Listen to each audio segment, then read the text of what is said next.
پارہ نمبر 26 سورہ الحجرات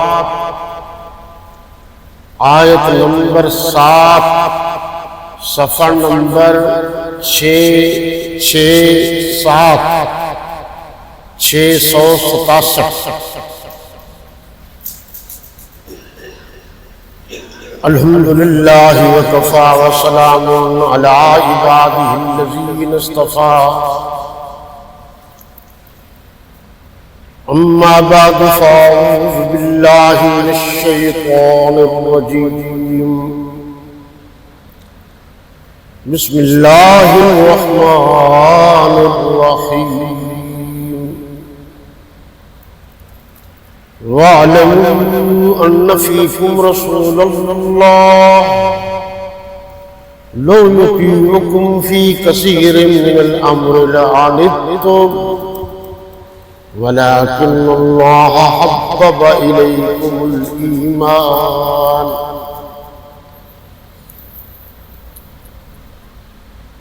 وَزَيَّنَهُ فِي قُلُوبِكُمْ وَكَرَّهَ إِلَيْكُمُ الْكُفْرَ وَالْفُسُوقَ وَالْعِصْيَانَ أُولَئِكَ هُمُ الرَّاشِدُونَ صدق الله مولانا العظيم وصدق رسوله النبي الكريم ونحن على ذلك لمن الشاهدين والشاكرين والحمد للہ رب العالمین۔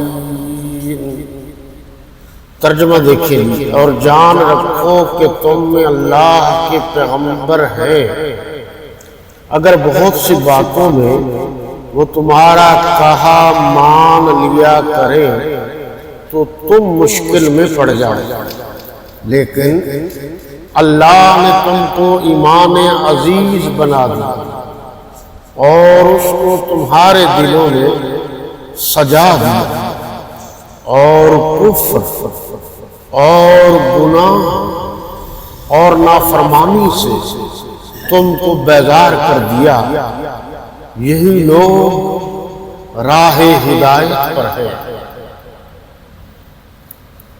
حضور اکرم صلی اللہ علیہ وسلم کے دوہرے داماد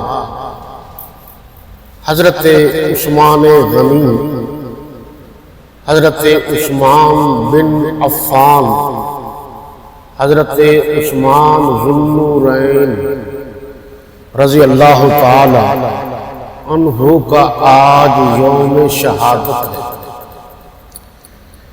18 ذو الحجہ 35 ہجری کو امیر المومنین قاتل المشرکین والمنافقین والمرتدین،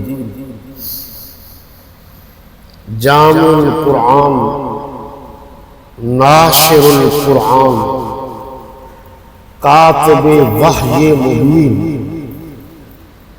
کاتب قرآن حضرت عثمان غنی رضی اللہ تعالی عنہ 18 ذو الحجہ 35 ہجری کو اس مستعار دنیا کو ہمیشہ ہمیشہ کے لیے چھوڑ کر چلے گئے۔ انہی کے سلسلہ میں ہمارا یہ سالانہ پروگرام ہے، لیکن آج تھوڑی سی بات آپ ذہن میں رکھیں گے، کیونکہ ہمارا زیادہ تر تعلق قرآن سے اور ہم آپ سے یہی درخواست کرتے رہتے ہیں کہ قرآن پر توجہ دیجیے، اس کے بعد احادیث نبویہ ہیں، پھر اقوال صحابہ و اہل بیت ہیں، اس کے بعد ہمارے جو بزرگ ہیں ائمہ اربعہ وغیرہ ان کی باتیں۔ 2 لفظ آپ یاد رکھیں گے کہ گفتار صحابہ یا کردار صحابہ، اس پر بات نہیں ہو سکتی،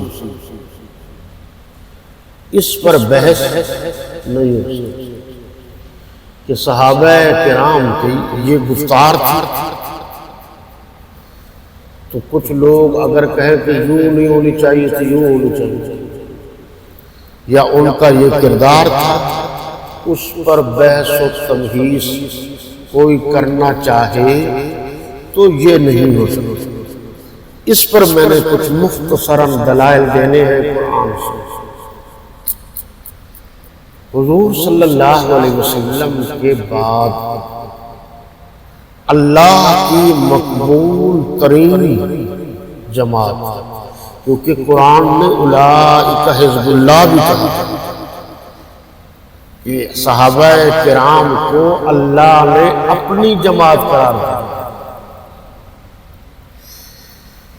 اب مقدس ترین ہستیاں بعد از نبوت، مقبول ترین ہستیاں بعد از نبوت، حضور کے سچے کھرے مخلص غلام اور نوکر حضرات صحابہ کرام، جنہوں نے قرآن لکھا، 17 یا 21 کاتبین قرآن تھے، جنہوں نے سب کچھ اللہ کے نبی کے قدموں میں وار دیا۔ اس پر ہم تھوڑی سی بات کریں گے کہ یہ کیا ہے۔ اب سب سے پہلے آئیے، یہ میں نے کہا ہے تھوڑا سا میں آپ کو حوالہ دوں گا، پورے حوالہ جات جو ہے وہ میں آپ کو اس لیے نہیں بتاتا کہ وقت بہت کم ہے اور آپ نوٹ بھی نہیں کرتے، بھول جاتے ہیں۔ پارہ نمبر 1 کی سورہ البقرہ کی آیت نمبر 5،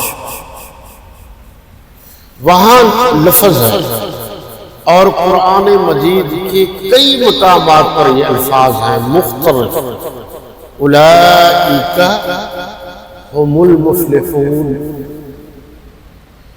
اولئک هم الفائزون، اولئک هم الراشدون، اولئک هم الصادقون، اولئک هم المؤمنون حقا۔ یہ بات ذہن میں رہے کہ یہ جو کہا جاتا ہے کہ کچھ صحابہ کرام یوں تھے کچھ یوں تھے، یہ لوگ باتیں کرتے ہیں، تو قرآن میں اس کا جواب آپ لوگوں نے ڈھونڈنا۔ تو قرآن میں آپ جتنی گہرائی میں اتریں گے آپ کو بہت کچھ مل جائے گا، بہت کچھ۔ آپ دیکھیے جی، اولئک یہ سب لوگ، ترجمہ کیا ہے؟ یہ سب لوگ، ہوم جمع کی ذریعے، مفلحون کامیاب جمع۔ اب یہ تینوں لفظ جمع کیا، اولئک هم المفلحون، یہی لوگ ہیں جو کامیاب ہیں۔ کون سے لوگ؟ جو آیت نمبر 5 سے پہلے جو ایمان بالغیب لے آئے، حضور کی بات کو مانا، جو اللہ کے نبی پر قرآن اترا ان کو مانا، یہ سارے بات جنہوں نے مانی ہے، یہی لوگ کامیاب۔ تو وہ یہی لوگ کون تھے؟ جو اس وقت اللہ کے نبی کی براہ راست بات سنتے تھے، قرآن سنتے تھے۔ جب قرآن نازل ہوتا تھا تو ان کو پتہ چل جاتا تھا، اور اللہ کے نبی سناتے تھے، پڑھاتے تھے، سکھاتے تھے۔ اور ایک اگلی بات کر رہا ہوں، علماء کو اس بات سے بہت فائدہ ہوگا۔ یاد رکھنا، اللہ کے نبی تاجدار ختم نبوت، حضور خاتم النبیین والمرسلین والمعصومین علیہ الصلاۃ والتسلیم جو ہے، جو کچھ فرماتے تھے صحابہ کرام اس پر عمل کرتے تھے۔ تو اللہ کے نبی نے صحابہ کرام کو صرف پڑھایا ہی نہیں، بلکہ جو کچھ قرآن کی صورت میں ان پر اترا ہے سب سے پہلے تاجدار ختم نبوت صلی اللہ علیہ وسلم نے ان چیزوں پر، ان احکامات پر عمل کر کے دکھایا۔ تو دنیا میں دھرتی پر سب سے پہلا قرآن پر عمل کرنے والا، ذہن میں رہے، قرآن کا عالم اور قرآن کا عامل، یہ حضور صلی اللہ علیہ وسلم۔ اب دیکھیے یہ قرآن میں تمام صحابہ کرام کا بات اور ان کا ذکر آ گیا۔ اولئک هم الراشدون، یہ سب کے سب راشد ہیں، مرشد۔ یہ بھی ذہن میں رہے کہ راشد کا معنی ہے جہاں سے ہدایت ملتی ہے، جسے ہم عام طور پر کہتے ہیں مرکز رشد و ہدایت۔ تو بعد از نبوت مرکز رشد و ہدایت صحابہ کرام رضوان اللہ تعالی علیہم اجمعین۔ اولئک ہم الصادقون، یہی لوگ سچے۔ یہ قرآن نے کہا ہے صحابہ کرام کو کہ یہ لوگ سچے، اور کہیں فرمایا اولئک هم المؤمنون حقا، یہ وہ لوگ ہیں، یہ وہ مومن ہیں جو سچے۔ ہمارے لفظ ہیں کہ یہ وہ مومن ہیں جن کے ایمان کی تصدیق اللہ اور اس کے رسول نے کی۔ ایمان لائے اللہ رسول۔ اب ذرا تھوڑا سا سمجھنے کے لیے آیت نمبر 13 کو دیکھیے۔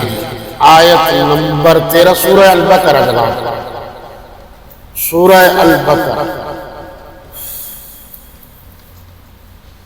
میرے پاس جو صفحہ ہے وہ 6 ہے۔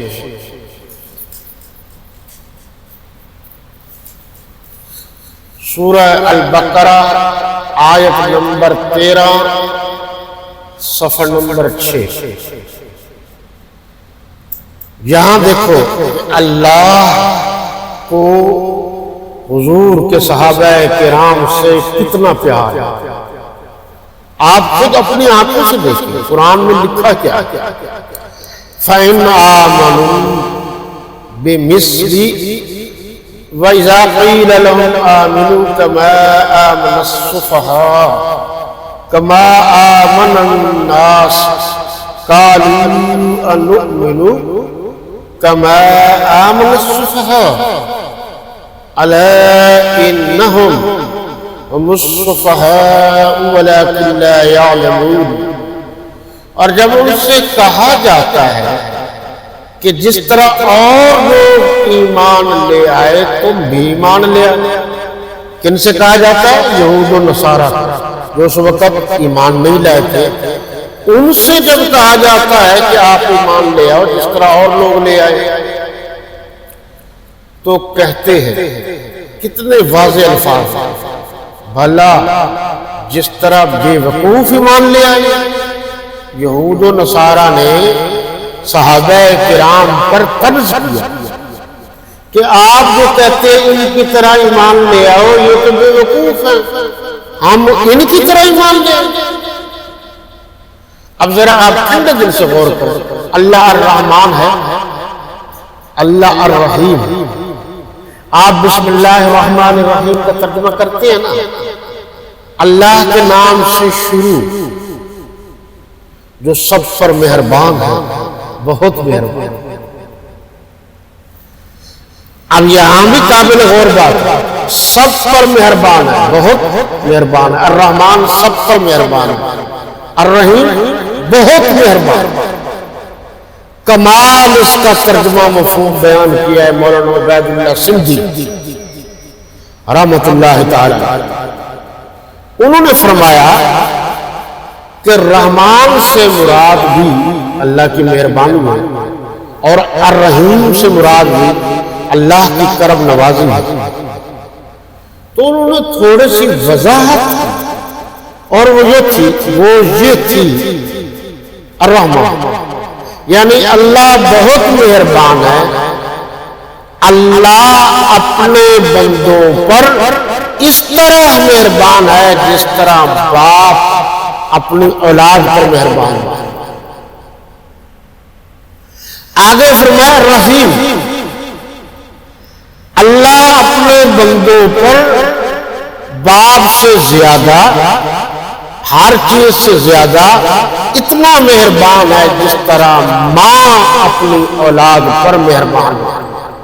یہ سمجھانے کے لیے، یعنی الرحمن سے مراد باپ کی مہربانی ہے، کبھی نرمی کبھی سختی۔ الرحیم سے مراد ماں والی مہربانی ہے، جہاں شفقت ہی شفقت۔ اللہ غفور الرحیم ہے، رؤوف الرحیم ہے، علیم بذات الصدور ہے اللہ، اور الرحمن ہے اللہ، الرحیم ہے۔ لیکن یہاں اللہ خاموش ہونے کی بجائے لفظوں پر دیکھیے کہ کیا کہا قرآن نے، خاموش نہیں رہا قرآن، یعنی اللہ۔ جو بات میں کر رہا ہوں، میں اتنی مضبوط باتیں کر رہا ہوں، اگر آپ نے آج کے یہ لیکچر یاد رکھ لیا تو ساری زندگی کوئی آپ کو صحابہ کا دشمن صحیح راستے سے غلط راستے پر نہیں لے جا سکتا۔ فرمایا الا انہم ہم السفہاء، سن لو کہ یہی بے وقوف ہیں۔ یہ ترجمہ دیکھیے، یہ ترجمہ میں نے رکھا ہے آپ کے سامنے اس لیے ہے کہ کبھی کہیں کہ ہم نے اپنی طرف سے کوئی ترجمہ بنا کے آپ کو بتا رہے ہیں، اور یہ ترجمہ بھی سرکاری ہے۔ حضرت مولانا قاری فتح محمود خان جالندھری رحمۃ اللہ علیہ کا ترجمہ پاکستان کے سرکاری اداروں میں تلاوت کے بعد جو ترجمہ پڑھا جاتا ہے، پیش کیا جاتا ہے، وہ یہی ترجمہ ہے۔ تو گویا پاکستان میں اس وقت متفقون علیہ جو ترجمہ ہے وہ یہی ہے۔ ایمان لے آؤ اس طرح، تو انہوں نے کہا کہ ہم ایمان لے آئیں اس طرح بے وقوف ایمان لے آئیں۔ اللہ کو یہ بات پسند نہ آئی، اللہ کو یہ گوارا نہ ہوا، تو اللہ نے فرمایا الا انہم ہم السفہاء، یہ میرے نبی کو صحابہ کو کہتے ہیں بے وقوف ہیں، سوچ لو، خبردار خبردار، یہی بے وقوف ہے۔ الا کا معنی عام طور پر مفسرین اور مترجمین نے خبردار کیا، لیکن یہاں انہوں نے ترجمہ کیا سن لو۔ اس پر بھی آپ غور کریں، یہاں لکھا ہوا ہے سن لو، تو کسی کو مزید متوجہ کرنے کے لیے کہا جاتا ہے سنو۔ آپ سنتے نہیں، اچھی طرح سن لو، کان کھول کر سن لو، یہی بے وقوف ہیں جو نبی کے صحابہ کو بے وقوف ہیں۔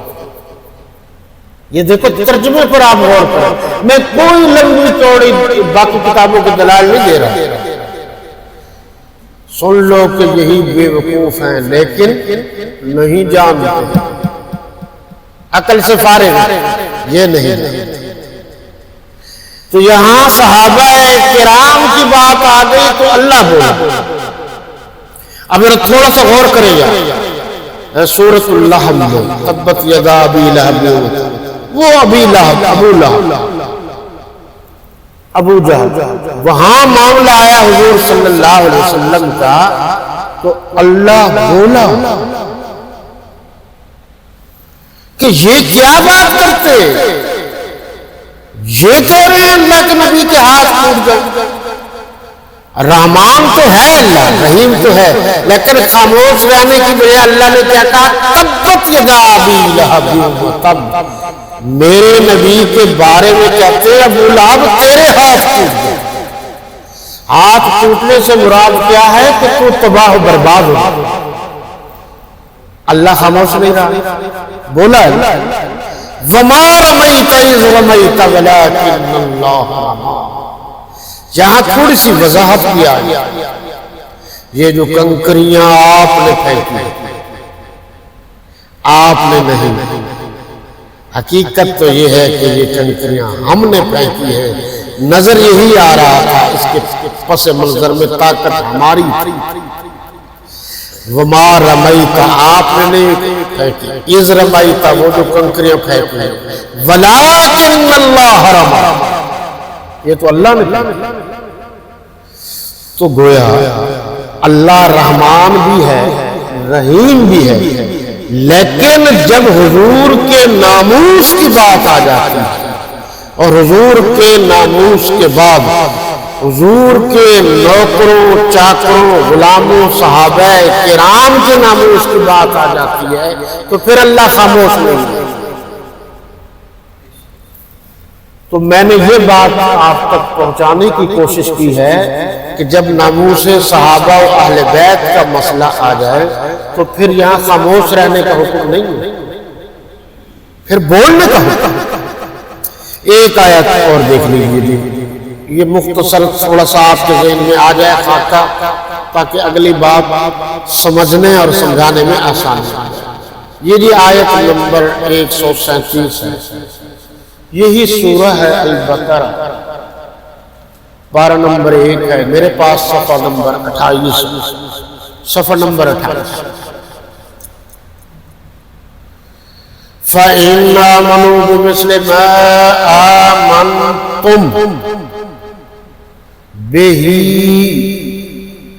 فَقَدِ اهْتَدَوْا وَإِن تَوَلَّوْا فَإِنَّمَا هُمْ فِي شِقَاقٍ فَسَيَكْفِيكَهُمُ اللَّهُ وَهُوَ السَّمِيعُ الْعَلِيمُ.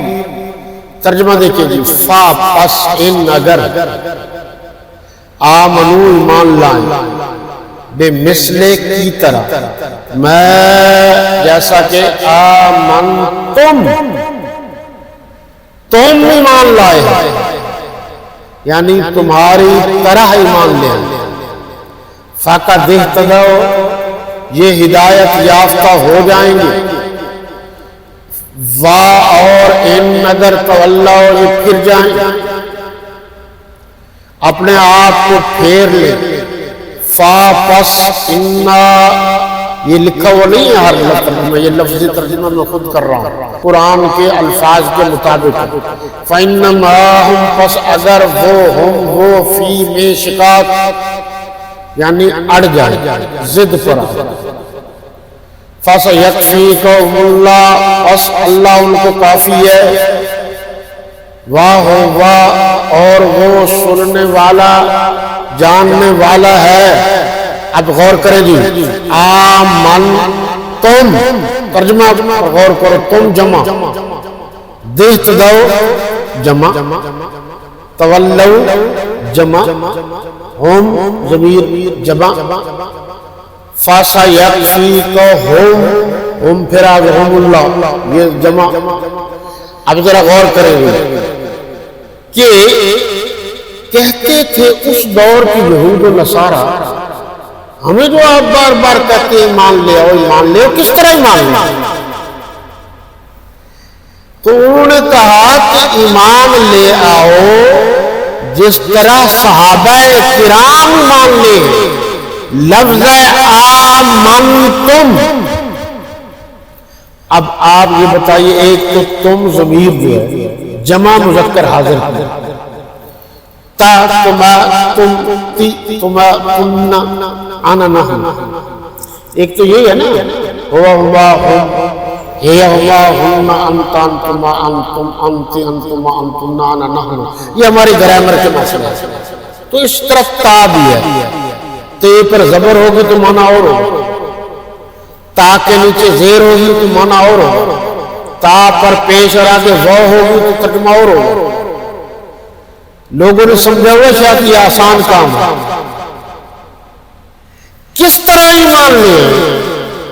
فَإِنْ آمَنُوا فَإِنْ اگر آمنو یہ یہود و نصارہ بمثل ما آمنتم تمہاری طرح ایمان لاتا. مولانا ترجمے پر دے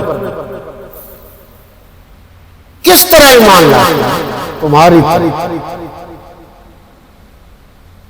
تو وہ تمہاری تم ضمیر جمع کیا ہے، اس سے مراد صحابہ کرام ہیں، کیونکہ نبی آخر زمان صلی اللہ علیہ وسلم کو ایک نبی تھی، یہاں کئی ہیں. تو آمنتم کا جس طرح تم ایمان لائے ہو اس طرح ایمان لائیں گے تو فقط اہتدوا و ہدایت یافتہ ہوں گے، ورنہ نہیں.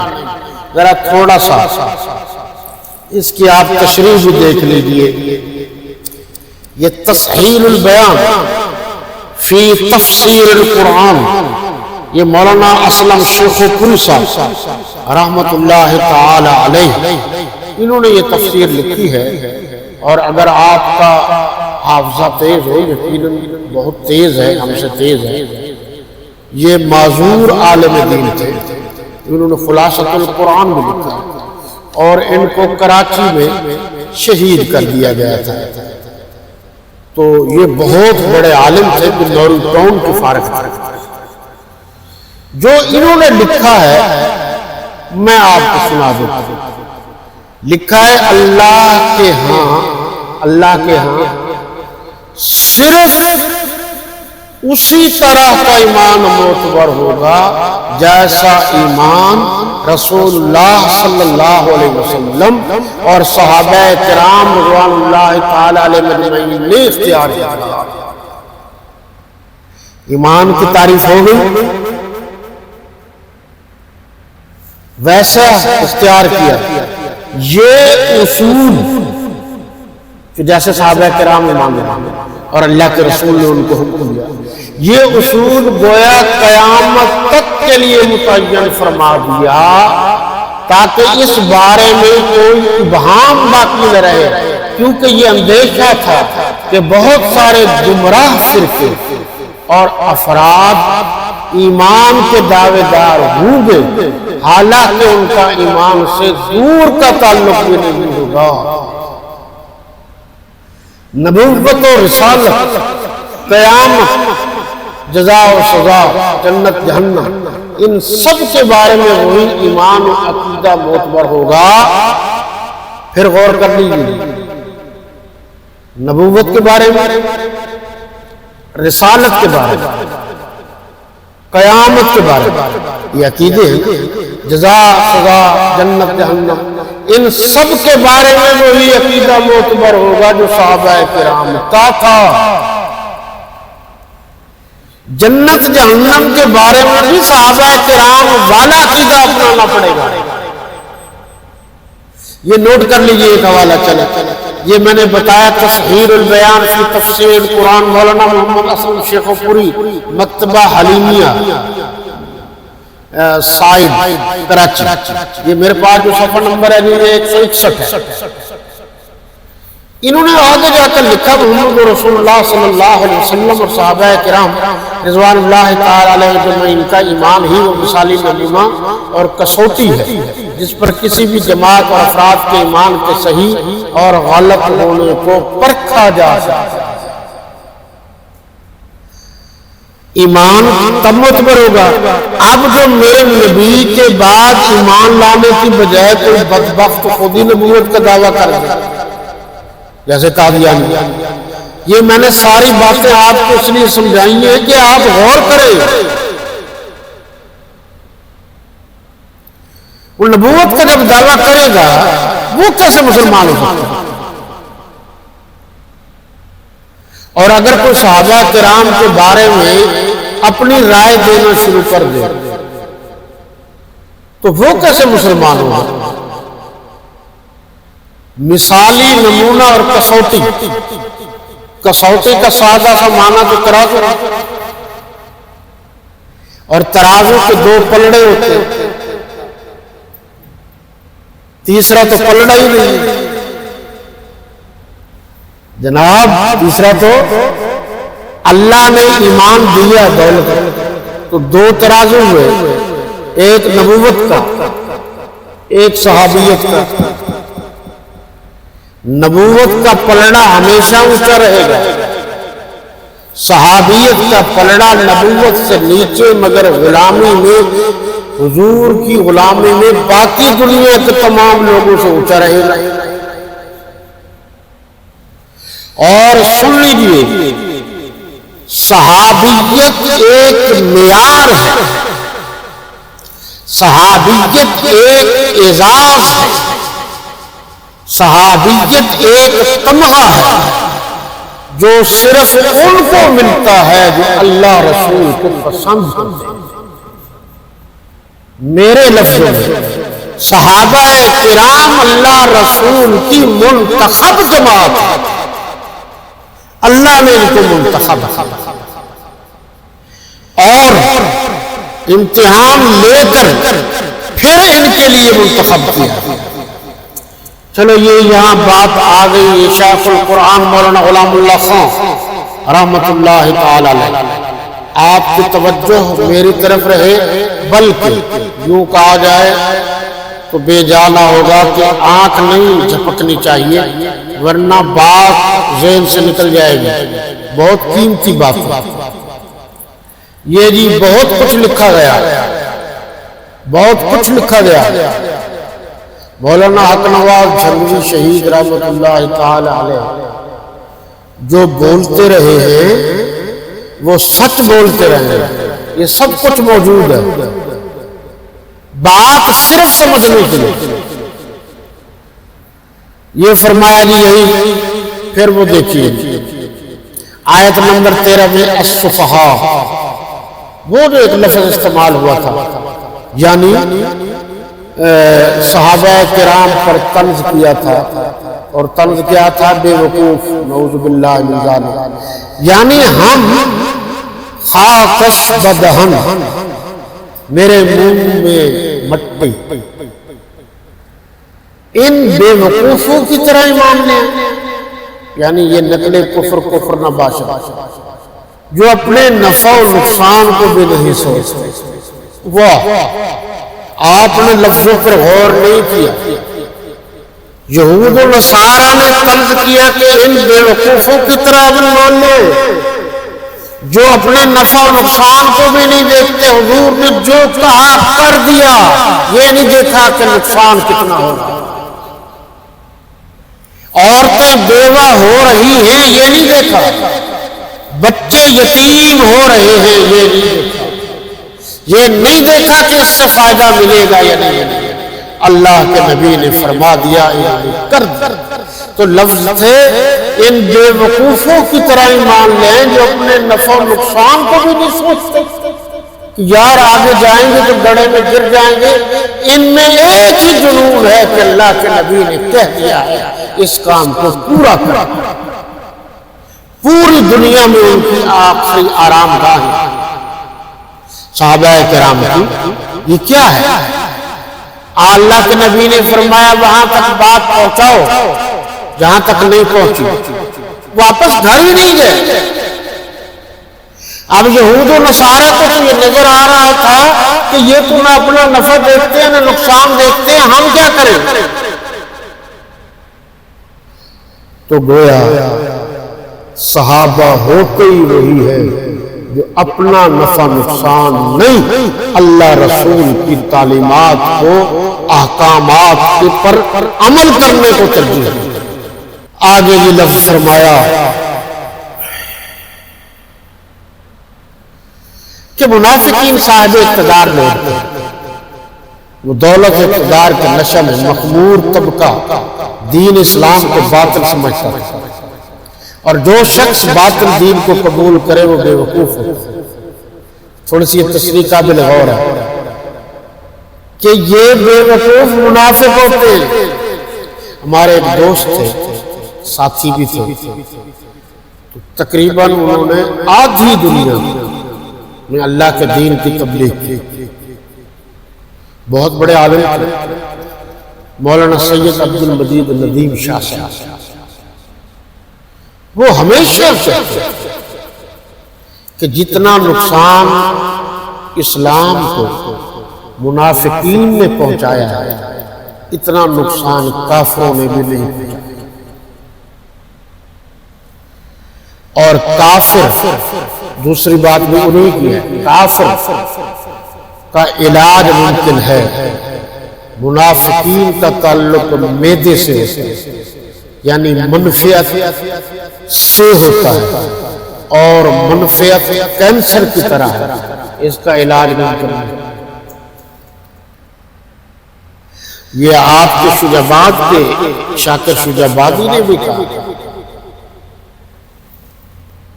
کہ کافروں کو اسا آپ بچو، منافقوں کو خدا بچو۔ تو جناب اسلام کو نقصان ہی منافقین نے پہنچایا۔ اور امیر المومنین حضرت علی رضی اللہ تعالیٰ عنہ فرماتے ہیں کہ جس آدمی پر سب خوش ہو سمجھ لو وہ منافق، کوئی نہ کوئی تو مراد ہے۔ جس پر سب خوش ہو سمجھ لو وہ منافق۔ تو اللہ رسول کی غلامی میں نفع نہیں دیکھا جاتا، حکم دیکھا جاتا ہے کہ میرے نبی کا بس۔ اور آپ اسی بات کو لے کر بدر میں جائیں، حنین میں جائیں، احد میں جائیں، حکم جو ملتا رہا اس کی تعمیل ہوگی۔ آگے فرمایا کہ جو اسلام کو منفعت کے لیے، یہ منافقین اسلام کو منفعت کے لیے استعمال کرتے ہیں، تو در حقیقت یہی بے وقوف ہے۔ جیسا کہ آج کل روشن خیالی کے مرض میں مبتلا اور نشہ اقتدار میں بدمست طبقہ دین کا درد رکھنے والوں اور ان کی خدا و رسول کے احکامات سے بغاوت پر حرف گیری کرنے والے کو کم فہم، دقیانوسی اور موجودہ دور کے تقاضوں سے بے خبر وغیرہ القاب سے سرفراز کرتے ہیں۔ یعنی ہمیں وہ دقیانوس کہتے ہیں۔ چلیں آپ کو بتائے دیتا ہوں، ہر محفل میں آنا جانا تو ہوتا ہے ہمارا، اور بڑے طویل عرصے سے ہر محفل میں جاتے ہیں، اور ایسے ایسے محافل میں جاتے ہیں کہ جہاں اگر کوئی خاتون یا لڑکی ہاتھ بڑھائے اور ہم ہاتھ نہ دیں تو دقیانوس آپ بن جائیں، یا وہ کوئی بات کریں اور ہم نہ مانیں کہ دین کے خلاف دقیانوس۔ تو ایک دفعہ مجھے یاد ہے کہ یہ ایم ڈی اے چوک کے ساتھ جو ہوٹل ہے، تو اس میں ایک بڑی تقریب میں ہم جب تھے، تو یہ ان لوگوں کا ایک مسئلہ اور بھی ہے، بڑی معذرت کے ساتھ کہ داڑھی والے جتنا بھی قابل ہے وہ کہتے ہیں کہ داڑھی والے جاہل ہیں، عالمی ہم ہیں، ہر دنیا کے ہر علم ہمارے پاس۔ انہوں نے کہا جی آپ دقیانوس ہیں۔ تو جب ہماری باری آئی تو ہم نے عرض کیا جی آپ دقیانوس کی تعریف تو کریں، دقیانوس کہتے کس کو؟ تو پھر دقیانوسوں کی چھٹی ہو گئی۔ میں نے کہا اچھی طرح بات ذہن میں رکھنا، پرائمری پاس ہی ہوتا ہے، پی ایچ ڈی کا مقابلہ نہیں کر سکتا۔ تم جتنے مرضی مفکر بن جاؤ، جن کو میں مزاح میں مفکر کہتا ہوں اور بلکہ مفتر کہتا ہوں، آپ بتائیے کہ تمہیں کیسے پتہ چلے گا؟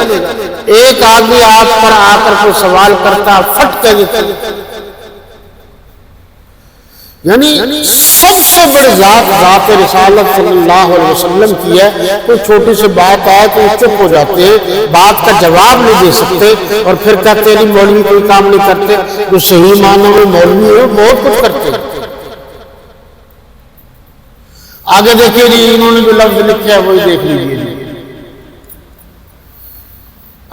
صفحہ نمبر بھی آپ 23 نوٹ کر لیجیے۔ جواہر القرآن ہے، شیخ القرآن مولانا غلام اللہ خان کی تفسیر ہے، جلد نمبر 1 ہے۔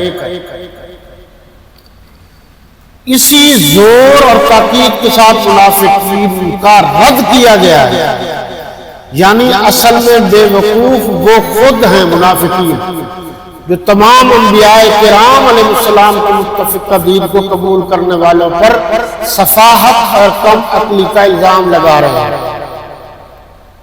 اب سفاہت یہ اس السفہاء سے ہے، یعنی اس کا معنی بھی وہی بے وقوف، لیکن عام طور پر اس کا ترجمہ عام پڑھے لکھوں کو نہیں آئے گا۔ آگے چل کر جو فائدہ ہے، ان آیتوں سے صحابہ کرام رضوان اللہ تعالی علیہ اجمعین کی بہت بڑی فضیلت ثابت ہوتی ہے۔ یہ آیت ان کے مومنین مخلصین ہونے کا جناب والا بین اور لافانی ثبوت ہے۔ اب بین بھی عربی کا لفظ ہے، لافانی بھی عربی کا لفظ ہے، لیکن یہ عام ہے اس لیے بات سمجھنے میں آسانی ہے۔ ان کا ایمان اس قدر کامل، شوائب نفاق سے اس قدر پاک، خدا کے نزدیک اس قدر پسندیدہ اور مقبول ہے کہ اپنے یعنی اسے منافقین کے سامنے بطور نمونہ پیش کیا ہے، اور فرمایا اس مبارک جماعت کو بے وقوف کہنے والے کو پرلے درجے سے بے وقوف قرار دیا گیا۔ جناب اب آپ بتا دیجئے کہ یہاں کون سی نرمی کی ہے اللہ کی طرف؟ بلکہ آپ مزید غور کریں گے تو جو الفاظ انہوں نے دہرائے ہیں وہی الفاظ قرآن نے دہرائے۔ سفہاء انہوں نے پہلے کہا، قرآن نے بھی وہی، اور قرآن کس کا کلام ہے؟ اللہ۔ اب یہ تھوڑی سی بات دیکھ لیجیے اور پھر ختم کر لیں۔ بات ابھی شروع نہیں ہوئی، یہ بھی توجہ کرے اس بات پر کہ اللہ نے صحابہ کرام کو میرے نبی کا نوکر و چاکر بنایا، اور ان کو بنایا جن کا امتحان لیا، اور امتحان بھی دلوں کا۔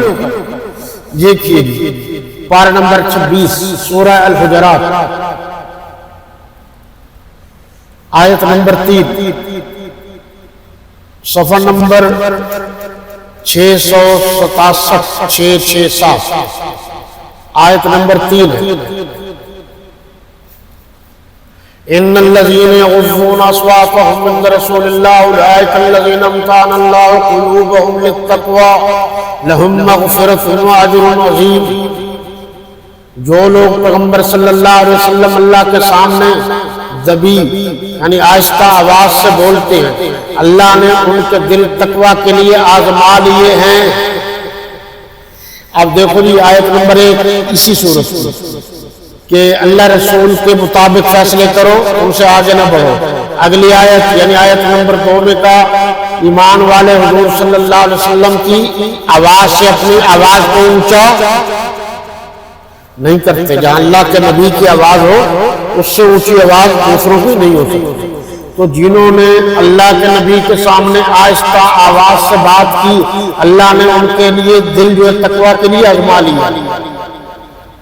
اب ذرا غور کیجیے گا، ایک لفظ بتا رہا ہوں، ویسے بہت ساری جگہوں پر یہ الفاظ ہیں۔ یہ جو لوگ کہہ دیتے ہیں کہ صحابہ کرام نے، ذرا غور سے سنیے بات، میری طرف دیکھ رہے ہیں، یہ مولویوں کے بس کا کام نہیں ہے، یہ وجدانی کیفیات ہیں۔ حالانکہ میں 2-4 دن سے خود بھی بیمار ہوں اور مجھے تکلیف زیادہ ہے، یعنی اللہ کی طرف سے ان باتوں کا نزول ہوتا ہے، اور یہ کب ہوتا ہے اور یہ کب ہوتا ہے؟ اس میں جھوٹ نہیں چلتا، اس میں محنت چلتی۔ من جد وجد، السعی منی والاتمام من اللہ، میری طرف سے تو کوشش ہے اور عطا کرنے والا، اس کو پورا کرنے والا اللہ۔ اب میں جو لفظ بولنے لگا، ایک تو میں نے یہ بات آیت سے ثابت کی جو قرآن میں ہے کہ اللہ نے ان کے دلوں کا امتحان لیا، لکھا ہوا، یہ پھر دیکھ لیجیے، اولئک الذین امتحن اللہ قلوبہم للتقوی، اللہ نے ان کے دل تقوی کے لیے آزما لیے۔ دل دل دل، یہ کس لفظ کا ترجمہ ہے؟ یہ جناب دل ہے. تو گویا اللہ نے صحابہ کرام کے دلوں کا امتحان لیا. تم صحابہ کرام کی غلطیاں نکالتے پھرتے ہو، باتیں بناتے پھرتے ہو. قرآن میں کیا کہا ہے؟ اگلے لفظ دیکھو، لہم مغفرہ. مولانا دیکھو، اللہ کے لیے، ہم سب کے لیے مغفرہ، بخشش کیا اللہ نے. لہم مغفرہ، سب کے لیے بخشش. سورہ الحدید کی آیت نمبر 10 میں ایک لفظ، وہاں بھی یہی لفظ کہ کُلًّا وعد اللہ الحسنى. ایک ایک لفظ قرآن کا قابل ہے. کُلًّا، کُلًّا، کوئی کتاب نہیں، سب سے بڑی کتاب کتاب اللہ. قرآن صحابہ کرام کی تعریف کر رہا ہے. کُلًّا، سب کے سب، وعد اللہ الحسنى، اللہ نے ان سب سے بھلائی کا وعدہ. جی یہاں کیا فرمایا کہ لہم مغفرہ، ان کے لیے بخشش ہے، وَأَجْرٌ عَظِيمٌ، اور اجر. تو یہ قرآن کس کو کہہ رہا ہے؟ ان کے لیے مغفرت ہے، بخشش ہے، اور پیچھے ذکر ہے ان کے دلوں کا امتحان لیا. تو یہ قرآن کس کو کہہ رہا ہے؟ قرآن نے کہا کہ اللہ نے امتحان لے لیا ہے. تمہیں صحابہ کی گفتار اور رفتار، صحابہ کی گفتار پر اور کردار پر بحث کرنے کی اجازت نہیں ہے. لہم مغفرہ، اللہ نے ان کو معاف. ترجمہ سمجھ آ رہا؟ اب جب اللہ نے معاف کر دیا اور کوئی بندہ صحابہ کرام میں نعوذ باللہ عیب نکالے،